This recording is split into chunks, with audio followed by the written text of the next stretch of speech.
Yan guys, nandito na naman tayo. Since ang daming bunga ng aming kamyas, yung sour fruit or bilimbi sa ibang country.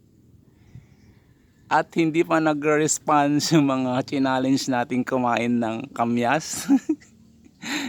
I-remind lang natin sila at kakain na naman tayo. Ayan. Let's start!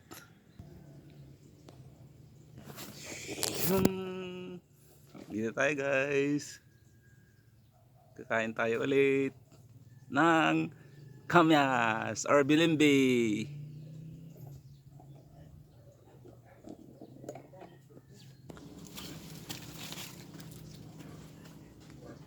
As usual, meron tayong ginamos or yung alamang. Tapos yung mga jablo. Jablo. At kuha tayo.